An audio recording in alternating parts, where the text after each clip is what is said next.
Bienvenidos una vez más a un nuevo viaje en el tiempo en esta aula abierta de la Orden Rosacruz Iniciática. Esta vez dirigimos nuestra mirada al año 1913, donde realizaremos un repaso de algunos hechos relevantes del ambiente esotérico y espiritual, sin olvidar el contexto histórico de ese tiempo. Si les interesan estos contenidos, no olviden suscribirse al canal y presionar la campanita para recibir notificaciones. Ahora sí, hacia allá vamos.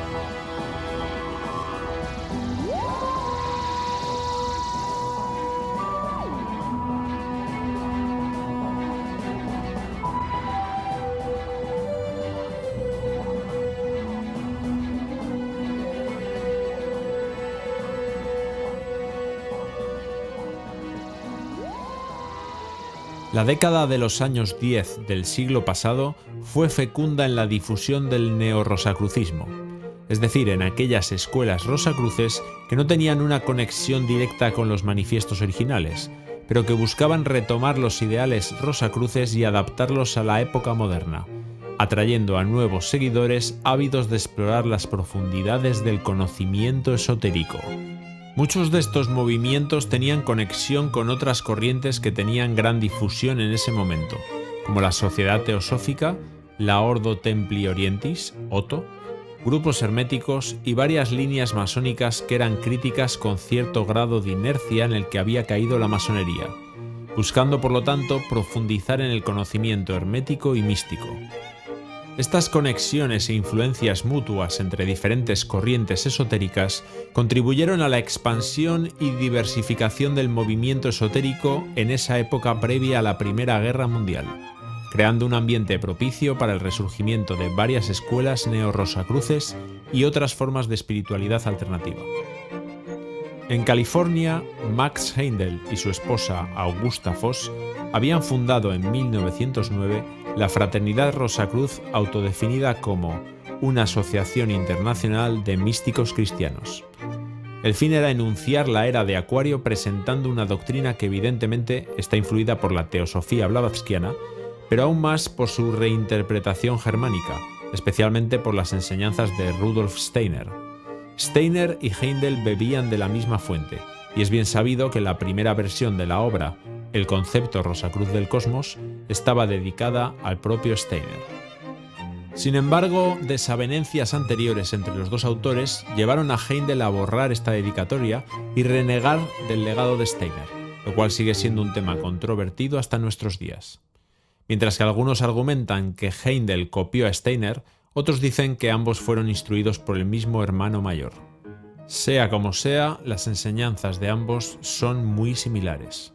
En 1913, poco tiempo después de que la Fraternidad Rosacruz se estableciera como corporación, Max Heindel declaró recibir un mensaje de su maestro, donde se le ordenaba que organizara una escuela de verano en Oceanside, California. El lugar no tenía electricidad, ni baños, ni gas y muy poca agua, pero aún así, Heindel y su laboriosa esposa, Augusta Voss, hicieron el llamado y el 4 de junio de 1913 dio comienzo la primera escuela de verano de la fraternidad, con 41 estudiantes que dormirían en tiendas de campaña, cada una de ellas con 2 catres y una pequeña mesa con un espejo, una lámpara de aceite y 2 banquitos que completaban el mobiliario. En ese precario lugar, sin comodidades pero con mucha sed de conocimiento, los estudiantes demostraron su compromiso inquebrantable con la difusión de las enseñanzas espirituales. En esta misma época, Harvey Spencer Lewis estaba terminando la estructuración de otra agrupación Rosacruz, también en los Estados Unidos, la antigua y mística Orden Rosacruz, AMORC. Durante 1913, Lewis mantuvo correspondencia con Eugene Dupré, quien actuaba como secretario de Demetrius Platón Semelas. Semelas era un iniciado de la Orden Martinista de Papus en El Cairo y colaboró estrechamente con su secretario Dupré para fundar la llamada Orden del Lirio y el Águila. Al parecer, el punto de conexión entre Lewis y Dupré era el martinismo y no el rosacrucismo. Pero este proyecto de establecer una orden martinista en esta línea de sucesión quedaría truncada al llegar la Primera Guerra Mundial. Según cuentan las crónicas, Spencer Lewis, que en ese momento estaba en Nueva York, confió a los miembros del Instituto de Investigación Psíquica de esa ciudad su intención de establecer la Orden Rosacruz en América. Con este propósito, los invitó a participar en una reunión programada para ese invierno.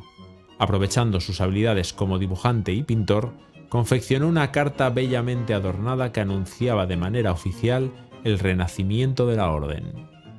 En la reunión convocada se logró congregar a un grupo de 12 personas. Sin embargo, ninguno de los presentes se inscribió ni firmó la carta de adhesión a la Orden Rosacruz. Este fracaso inicial no desanimó a Lewis, el que 2 años más tarde, en 1915, llegaría a fundar con éxito la organización, expandiéndose primero por las principales ciudades de Norteamérica y poco tiempo después por todo el mundo.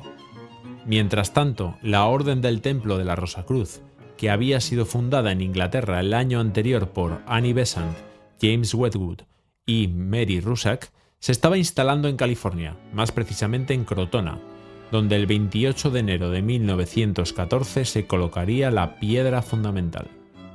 El problema de esta orden era su completa dependencia de la figura de Krishnamurti, y que era presentada como una organización segundona, subordinada a la Orden de la Estrella de Oriente. De hecho, Leadbeater, que era uno de los referentes teosóficos de esta época, advertía que el templo, es decir, la Orden del Templo, no proporciona nuevos conocimientos, sino que simplemente ofrece una nueva forma de expresión para la devoción de aquellos a quienes atrae el ritual.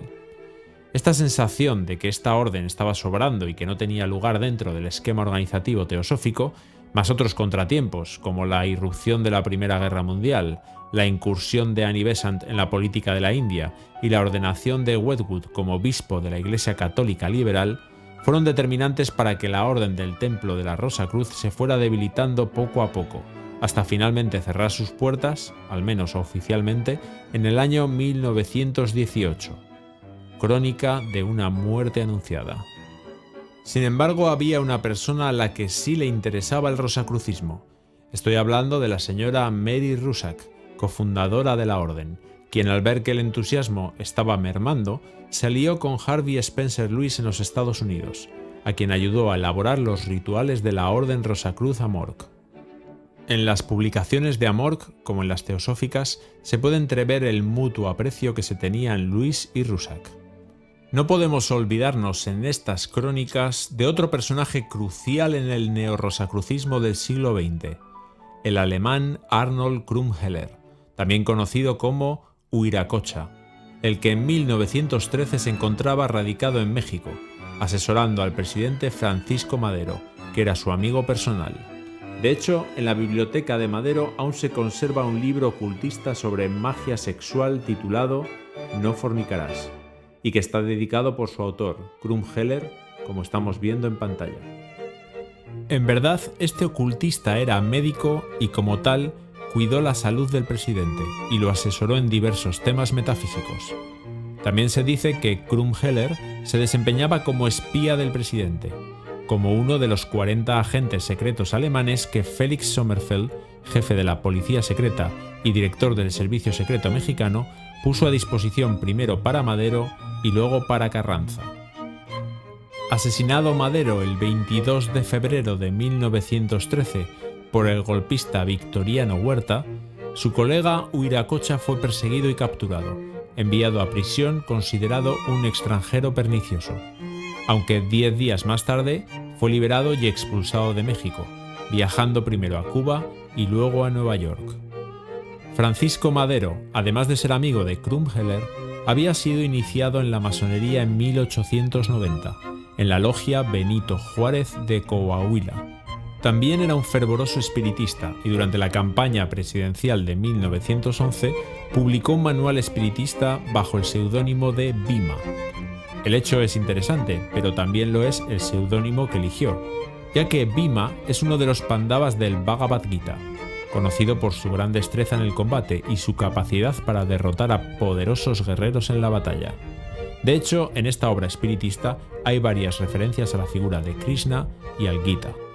Es interesante que justamente en este año 1913, tan convulsionado y problemático para Krumheller, este esoterista se hizo tiempo para instalar en México la primera logia masónica del rito antiguo y primitivo de Memphis Mizraim, Horus 13 número 1, en la que inició a miembros del gobierno maderista.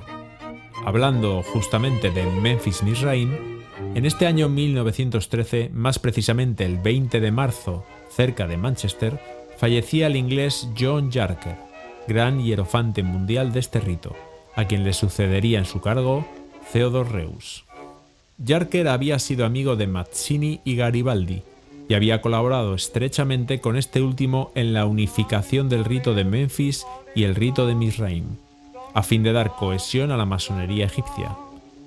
Dispuesto a dar difusión a esta corriente masónica, Yarker confirió en 1877 a la rusa Elena Blavatsky el grado de princesa coronada de la masonería de adopción por sus conocimientos sobre la tradición iniciática, en especial por sus investigaciones en la obra Isis sin velo. La relación entre Yarker y Blavatsky era tan fuerte que la Sociedad Teosófica estuvo a punto de convertirse en un grupo paramasónico. Cuenta su primer presidente, Henry Olcott.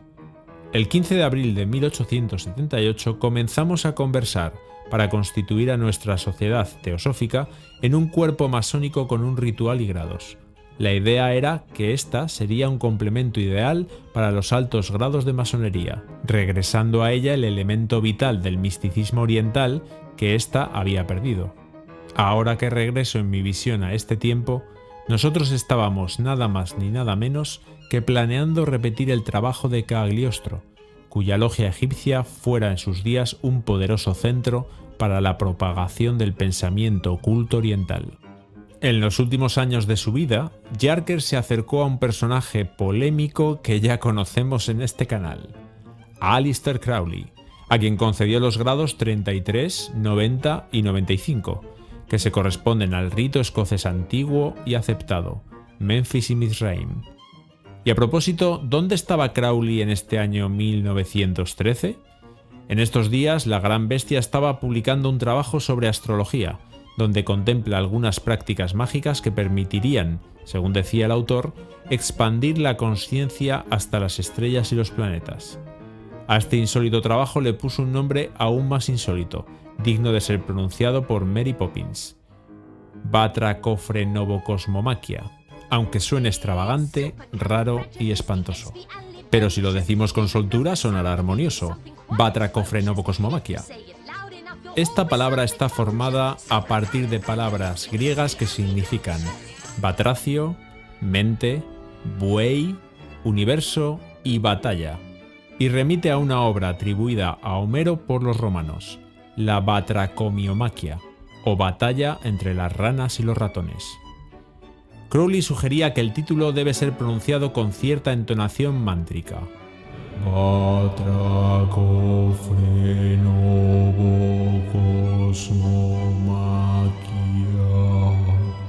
A fin de crear una especie de vértigo que libere a la mente de sus ataduras. Y con esta curiosa palabra,